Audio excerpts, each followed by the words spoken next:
Hello, everyone, and welcome back for episode 2 of Countdown to Scream 2022. You know me, I'm Perri. This is my co-host, Joel Mears. Joel, how you doing? Hey, I'm doing well. I'm always well when I get a chance to speak Scream with you, Perri, and I'm excited about today's episode in particular. Yes, so we've got a lot to cover today because what we want to do is So much. let you guys know everything we know about the new Scream movie, which admittedly isn't all that much because we know that this series is always top secret about story and certain details, and we just don't have that information yet. Notoriously secretive franchise, but people are notoriously skilled at ferreting out information and theories from very limited information. So I guess Isn't that's what we're the going to try and internet do, right? great? Internet's great. Just imagine it's 1998 and we're all over analyzing the Scream 2 trailer to try and find out who the killer is before we even get in the theater. Yeah, we'll get to that when the trailer for this comes out. We'll be making Oh, predictions. yes. I won't be able to help myself. Assumptions. I'll make so many assumptions and I'm going to be so wrong. That's part of the fun with these movies. Exactly. All right, Joel, tell us, what's it about? Or what do we think it's about? Well, I think there's a guy who has a grievance against a woman named Sydney Prescott, and he's probably going to call her about something. I don't know on what kind of device it's going to be or how that will have evolved. But I think, what is this movie about? We don't really know. We know, I think we know at least that it's probably going to be back in Woodsboro, right? We know that we have old cast, we have new cast. We have Sydney. Is it a Sydney-centric story? Who knows? I think it was interesting that Courtney Cox, in an interview, I believe on a daytime talk show, maybe on Drew Barrymore's show, did say that this was not necessarily a reboot. This is not even necessarily a straight sequel. This is an all new Scream with old Scream.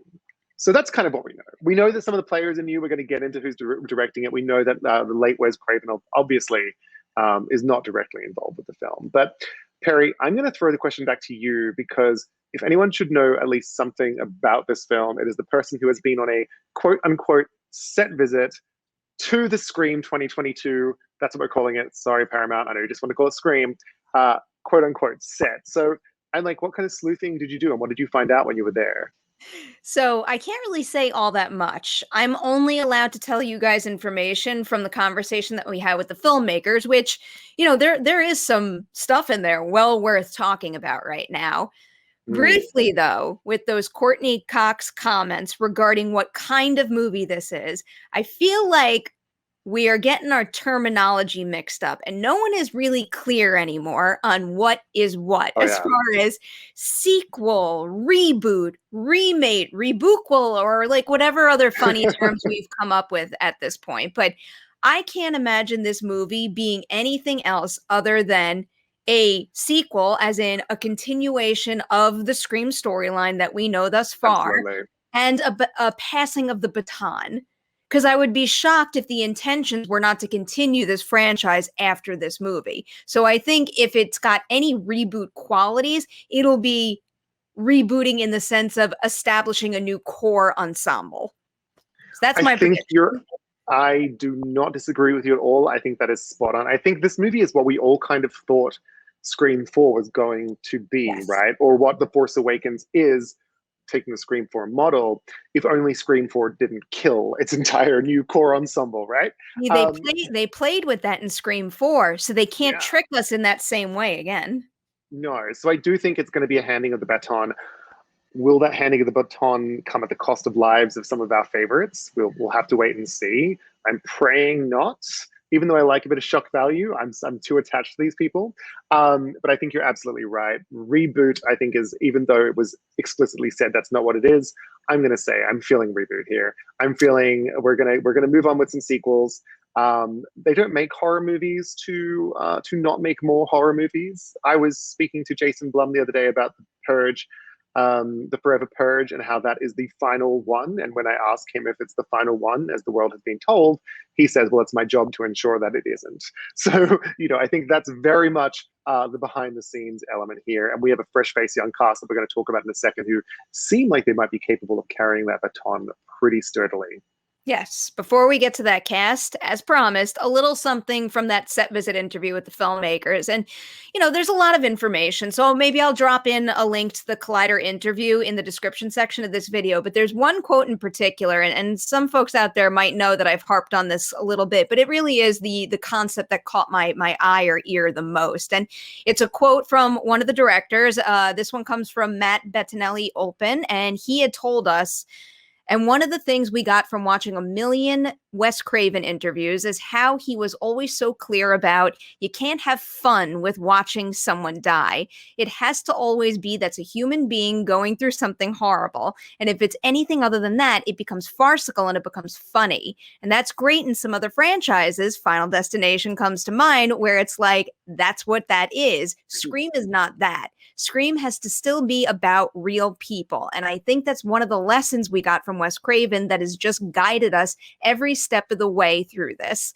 So admittedly, I've been nitpicking the fun thing because it feels a little unfair to apply that to Final Destination, because while I do understand where he's coming from, because I do think that maybe the Final Destination kills are intended to be more fun in a sense compared to the Scream kills because of the nature of death's design and how death takes out every victim in that film. It just being so detailed and so unique and so creative.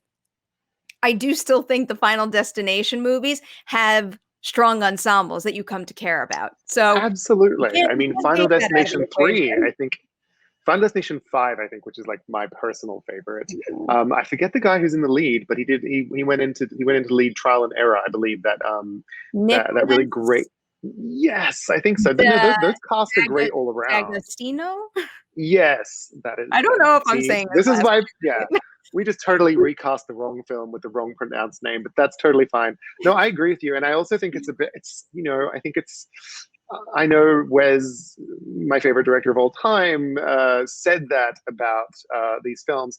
I think we discussed this last time, but I think there are elements of Scream 3 and Scream 4 that might break their own rules there Yeah. in terms of caring about the characters and treating it seriously. You know what's making me think about this quote in a slightly different way, though? It's something that we both love. It's the Fear Street movies. In particular, if we want to focus Yes. on just 1994, because I think director Lee Janiak hit the perfect balance between, yes, having fun with these kills in a 90s Yes. slasher movie sense, but also ripping your heart to shreds because you genuinely care about these characters, even though there's great entertainment value in those kill set pieces. Oh, 110%. I mean, I cared about Maya Hawke for like 2 minutes that she was on screen. But those two sort of back-to-back shock deaths in the supermarket at the end, I was like, I want to spend so much time with you. I'm so exhilarated by the fact that I did not see this coming, and I was assuming something was going to stop you from getting to the bread slicer. I'm going to miss you, but damn, that was good. Yeah, that was good. Yeah, I'm hoping there are going to be moments like that. I trust. We'll talk about the filmmakers in a minute, but I trust, given their previous work, that they're really going to go there. And maybe do we want to talk about who's behind this film now? Yes, let's get into it.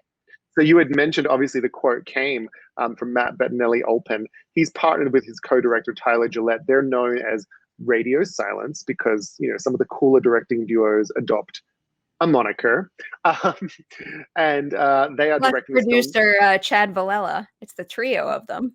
Oh, right. Sorry. No, that's correct. So it's a trio.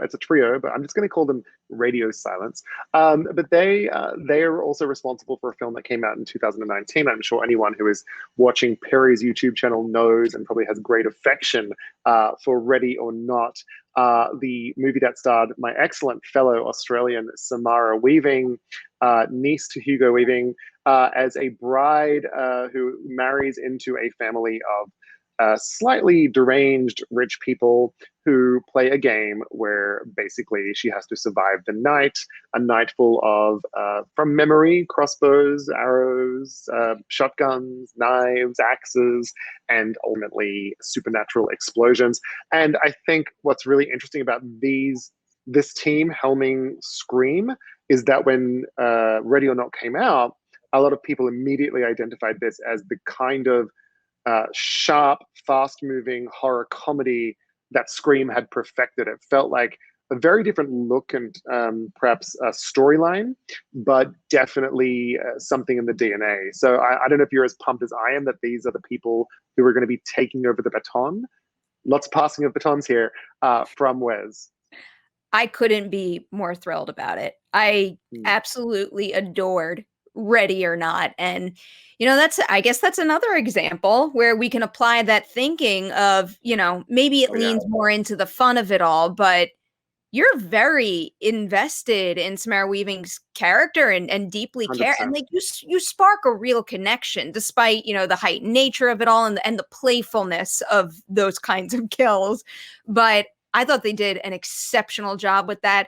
I also do like their work that I had seen before. It was it Southbound and VHS. Mm. I thought they did Yeah. solid stuff there, and I've got all the faith in them in the world. And maybe my opinion on them has only been amplified by the fact that Haley and I had them on Witching Hour when Ready or Not came out. Maybe this is because I just live, breathe, eat, no, interviews all day long. But I feel like you can feel it when you hear a certain level of enthusiasm Yeah. about the film that they're promoting, the film that they made, but also the genre in general. And like I felt it in the room that day, which basically left me in a position where I was saying, you made that excellent movie.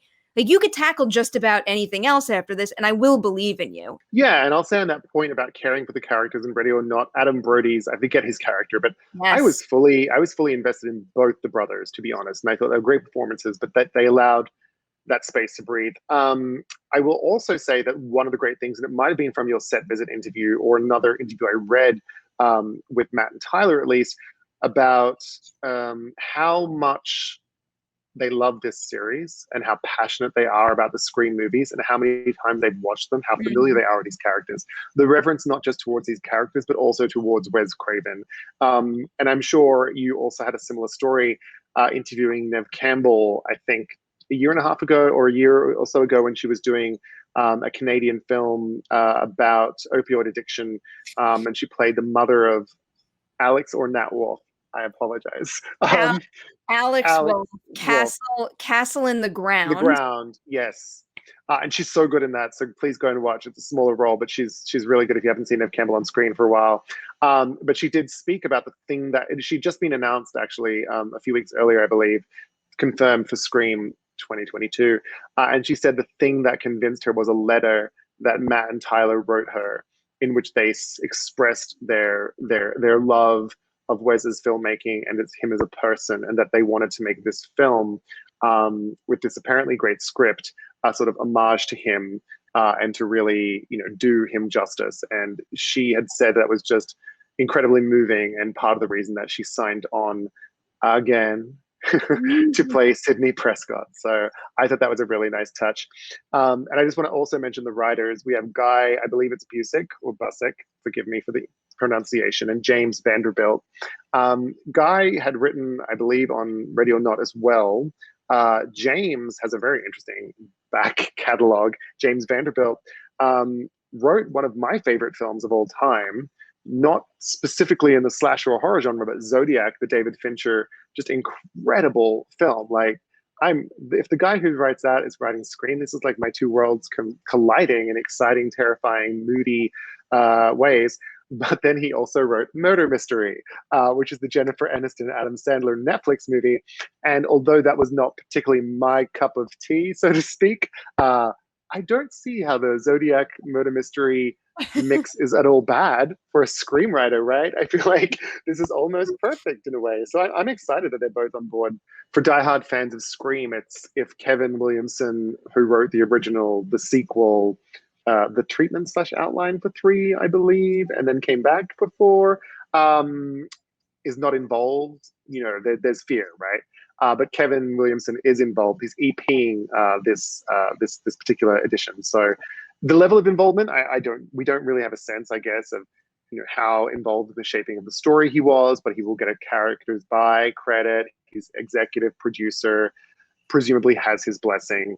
And I imagine and hope, fingers crossed, because I want to talk to him, he'll be doing some press when Scream 2022 comes out.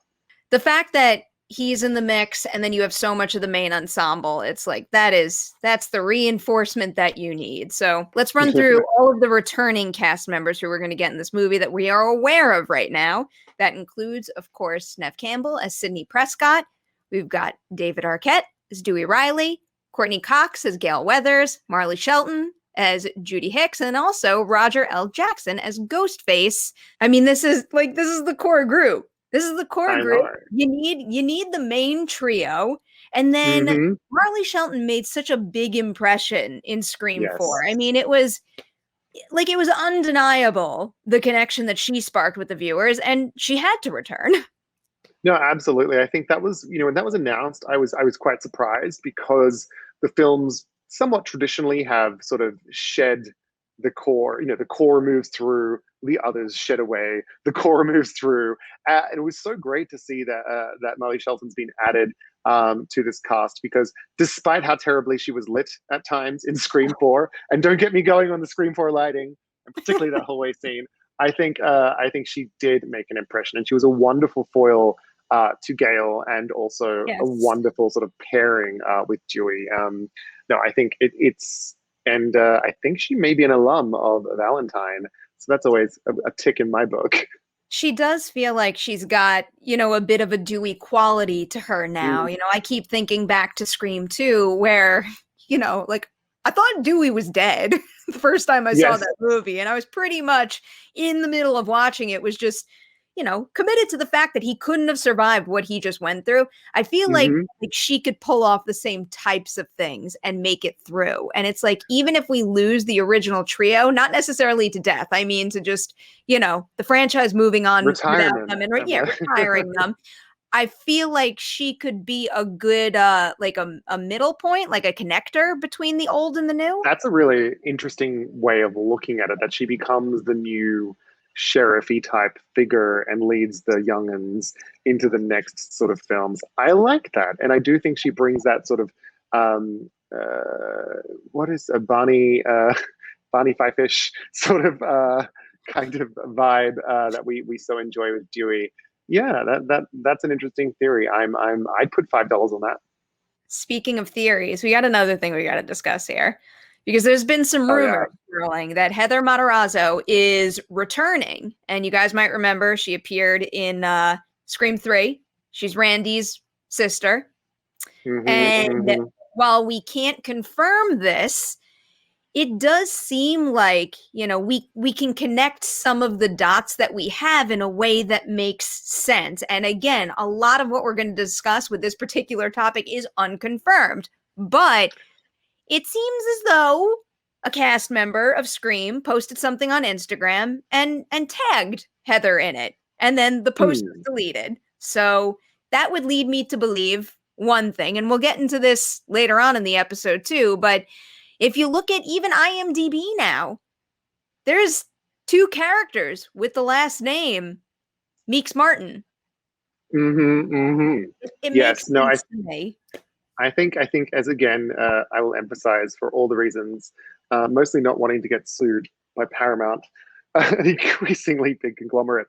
But yes, I think joining the dots, unconfirmed dots, the Meeks family is part of the mix. And I'm going to talk for a second about the casting of new people and and rumored unconfirmed character names that kind of feel confirmed and spot on.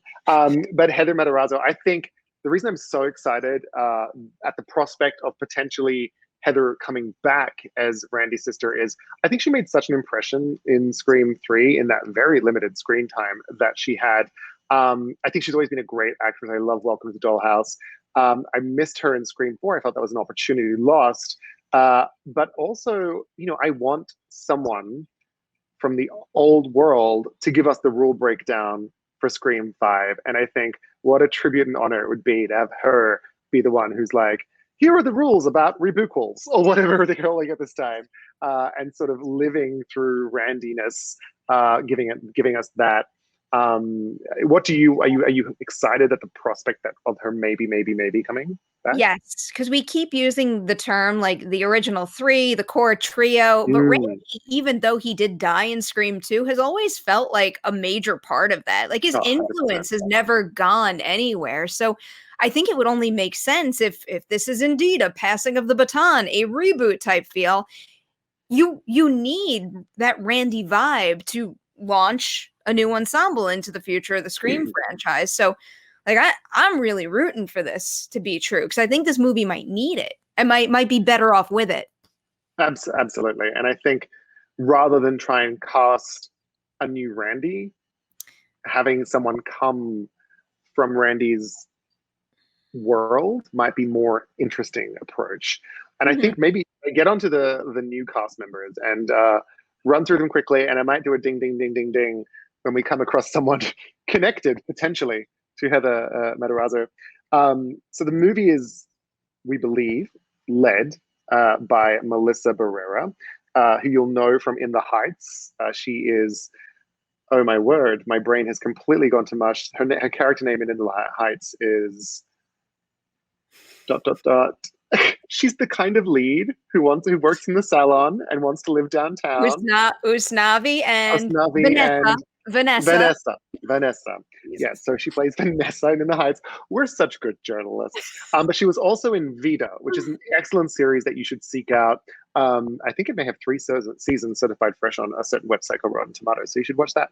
Now, she's apparently playing someone called Sam Carpenter. Again, these names are not all confirmed. We have Jenna Ortega, who I know best as in from season 2 of the series You on Netflix. She plays the younger sister who lives in the apartment complex with Penn Badgley's murderer. But she's also in Insidious Chapter 2, The Babysitter of the Killer Queen.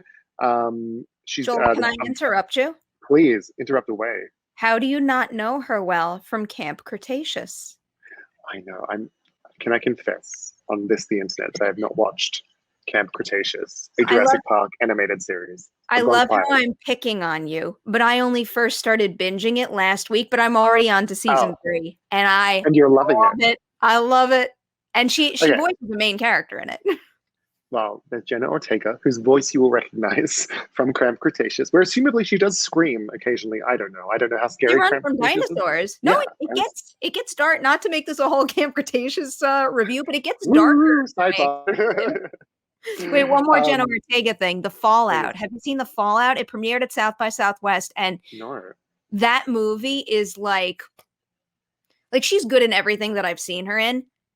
That performance is next level quality. Something that confirms that she is really one of the most talented of her generation. And I think if she keeps pushing the way she does and keeps scoring solid roles, like she's got real potential to, like the only thing I can come up with is, get an Oscar or something, but like she's that good. Okay, so we have future Oscar winner Jenna Ortega, who is, I think she's going to be funny because in a lot of her performances, I mean, she obviously, I'm thinking of You, but she steals scenes in that from much more seasoned actors as someone who is a no BS kind of funny person. I think she's going to be the younger sister, kind of like a Natasha and Yelena in Black Widow, where she might be the bratty young sister. Stop posing. That makes sense because also, Melissa Barrera, anyone who's seen In the Heights, she could be the kind of stunning character who a younger sister might rib a little bit, potentially. I think possibly the biggest name of the young newcomers is Jack Quaid. Arguably, the next person I'm going to mention may give him a run for his money, but he's playing someone allegedly called Ricky Kirsch. Now, Jack Quaid, for those who don't know, is in The Boys. Now I've got a blank on his character name as well, but he is the non-super. He's the non-soup. Huey. Oh, yes, of course. He's in The Hunger Games. He's in Star Trek Lower Decks. He's kind of been cast in everything recently, I think. And he definitely gives me Randy meets Stu vibes. I don't know, just in his general life persona. If you follow him on Instagram, he is definitely an enthusiast for the Scream film and the series. So I think that's an exciting addition to the cast. I'll never say no to Jack Quaid in a movie. I'm also a little obsessed with Hunger Games, so I've just been Yeah. following the ensemble that, you know, maybe got a line of dialogue or two in that first movie, but it's been fun to watch them kind of grow and do other things. And just, the Boys was the game changer for him. He skyrocketed Oh, after that. skyrocketed. He That is very show, good. he's so incredible in The Boys, and he brings that kind of manic comedic energy, which I think would be it's very Scream in a sense. Mhm. And he's such a great performer. Acting royalty, I guess we should mention. He's got a famous Quaid as a father, Dennis, not the other one. We've also got the one I was saying, another big name among the sort of teenage sort of YA set, I guess, in terms of his back catalog. But Dylan Minnette, Mhm. who you will know probably most as the lead in 13 Reasons Why, but also in Don't Breathe. Gave a really great horror performance there, and I think a truly underrated gem, the Goosebumps film with Jack Black. He's playing someone called Wes Hicks. So read Relate into that what you to will. Judy Hicks, maybe. Just maybe. Again, when I say he's playing someone, we presume he's playing someone from this research we did on the internet. But Wes Hicks, obvious homage to Wes Craven, paired with potential surname. Americans don't say surname, do you? Last name of another Sometimes we character. do. Okay. Then we have, this is where it gets really interesting to me, Jasmine Savoy Brown, who's had some small roles, but may know as leftovers. Now, she's allegedly playing someone called Hmm. Mindy Meeks-Martin. And Mason Gooding, who you might remember from Booksmart. He's also in Love, Victor. He's also the son of Cuba Gooding Jr. So we've got some acting royalty in this movie. He is playing someone allegedly called Chad Meeks-Martin. So we presumably have a brother and sister potentially, with a Meeks in their double barrel last name. And yeah, Heather Matarazzo may be coming back. So Yes, please. yes, I'm please. excited. I'm excited for them. Jasmine Savoy Brown also had another festival film that came out recently, and I missed it, and I was kicking myself over it. But you also know I love Booksmart, so I'm very excited whenever I see Mason Gooding's name pop up there. And he's so charming and such a good performer in that as well. Can see him playing a sort of bro. I can see that happening. I don't know if he strikes me as someone who's inherited Randy's particular interests in that way, but and then finally we've got Sonia Anmar as apparently someone called Liv McKenzie. The interesting thing about this, now she's a Tunisian French model and singer, so go and check her out. Check out her SoundCloud. But the McKenzies, if you'll remember, have an appearance in Scream 1, maybe, right? Or we might be reading too much into this. It Maybe we're reading too much into it. The other thing that I was thinking is that it's such a tradition for the Scream franchise to have a familiar name be the first one who's offed. So maybe that's someone that they're hiding, even though that's the opposite approach that they took with the first Scream movie. But you know what I mean, where it's going to be like, Yes. someone fairly popular and well known. Which, for all I know, she is. I'm just not familiar with her work. She is huge in Tunisia and France, apparently.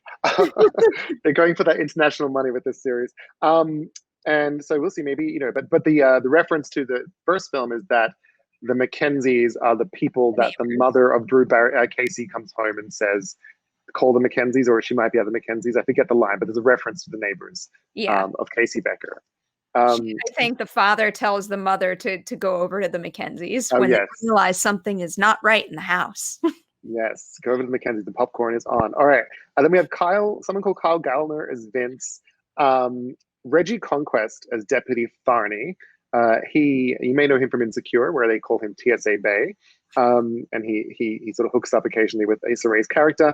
And then my favorite casting, because I love this show so much, is Mikey Madison, who's apparently playing someone called Amber Freeman. And Mikey Madison is the oldest sister in Better Things. If you've seen that Pamela Adlon show, she raises 3 young daughters, and Mikey is the adult, the sort of growing older teenager, and she's fantastic.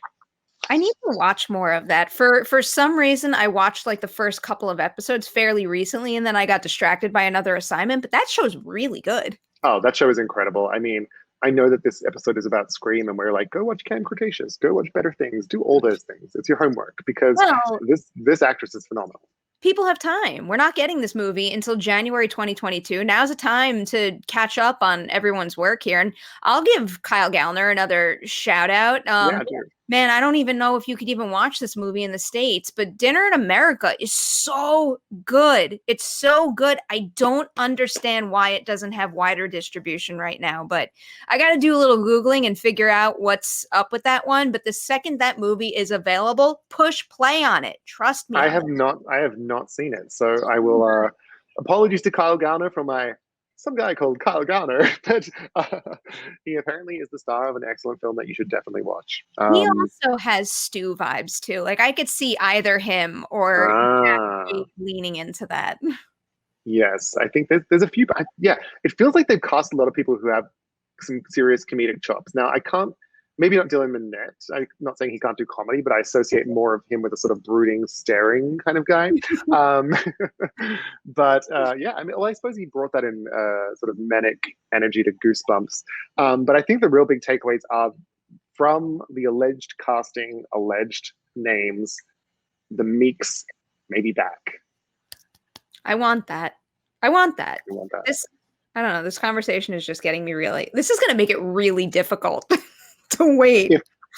If especially what happens if we get in the cinema and the theater and there's no Meeks? I mean, where's my Meeks? I'm 45 minutes in the movie. I'm like, Meeks, where are you, Meeks? I'm conditioning myself to be able to push those things aside. I know it's human nature to have expectations and hopes. I don't think there's anything wrong with that, but I do everything in my power that when certain expectations aren't met, to be open-minded for what I was given. And that is the goal here. That is the goal, yeah. So don't take all this information how you will. Nothing is written in stone. I think things are written on paper in this film, and maybe like 5 different versions because they made like false endings to give this cast, which feels very throwback to the late 1990s when they were trying to hide who the killer was. I hope they pull it all off. I hope, even though we'll be sitting here trying to piece everything together, I hope that they can maintain that level of secrecy, because as much fun as I have theorizing, I won't be surprised when that movie comes out. And, if the end of Ready or Not is any indication, this movie should have a holy shit kind of ending. I mean, I think it's going to have a few holy shit kind of moments. I think in that interview, you had mentioned, or that maybe you conducted probably, they did say they wanted to put on the page, and as they were reading it, like these moments that made them feel like fans again and be really surprised. They were describing what kills are the most memorable in the franchise. And it's usually, and I think this is true of any horror franchise, it's usually the thing that you could describe like via a very well-defined component where it's like, it's very focused on one simple thing. Not to bring up Fear Street 1994 again, but like Bread Slicer. I will never think of a Bread Slicer ever again. Or Roller Door. It's not connected to that. Or Garage Door. Door. What did you say? Roller Door? Roller Door. Don't you, again, cultural differences. Roller Door. The Roller Door. I'm going to casually say that to my family and see how they respond. But like Roller Door, the mirrors in Scream 3. It's like this mirrors, is the kind of stuff that you don't forget, and that makes for a string of very memorable kills. So I'm liking the fact that it seems like they're latching onto that idea and they're going to run with it. Yes, every kill is going to be associated with a room or a weapon. It's going to be like Clue. Clue. That was the candlestick in the escape room. I'm thinking of escape room now. All right. I guess we should wind this down. Any final thoughts before we close out this episode of Countdown to Scream 2022? No, just that I think what we think we know has me excited, and the fact that we don't really know anything has me even more excited, because that's what these movies are at their best, are surprising good times that take us in weird directions and then give us Laurie Metcalf. So I'm thrilled. I can't wait to talk about this for months on end with you, Perri. I'm enjoying this. I am so excited. I'm having such a blast, and I'm excited for our next episode, no matter what it is, but give me that teaser. Give me a teaser. Give me a teaser to dissect frame by frame. Even if it's just like title cards situations You slowly know, oozing with Ghostfacey, whatever smoke I effects a la as Scream much 3 as I do it. want as much as I want a full trailer that gives us story information, I don't want Mm. them to miss that opportunity because there's something very fun. And Oh, I hate when movies that I'm super excited about just skip the teaser phase and jump into like yeah. a super complicated trailer because there's a real art and an excitement that comes in a teaser. Oh, 100%. And I will say, like, even if, I love that graphic teaser, but I will say one of the most, sorry, I know we got to wrap up. We're talking, but effective teaser, Halloween Kills. Yes. That recent one, I mean, it kind of made me laugh. Not the recent one, but the one that came out a while back. The new one gives away a lot, presumably, by some people's Does it standards. though? But Okay. that's the question. That's Hmm. where all being misled. But that trailer, that teaser, where they're on the back of the pickup, which we call a ute, which we park in our roller door, on the back of the pickup, and they're just screaming, "Don't go back, turn around." Thumbs up for me. Man, I'm learning so much this episode. A ute I'm and a going to bring in roller Australianism every episode for you. I want to remember all this so badly, but I feel like I'm going to forget it in 5 minutes, just like the names, like every character we talk about with these movies. All right, that's it. We are going to let you guys go. A reminder that you are getting a new episode of Countdown to Scream 2022 right here on this YouTube channel every month, if not more frequently, if we have a reason. And if maybe like a teaser is released, we'll jump on that really quickly. And Mm-hmm. in between episodes, you've got our social media handles down below. Go check those out. Joel, it's always so lovely talking Scream with you. Thank you for being here again. Oh, Perri, thanks for having me. I'm so excited to do it again.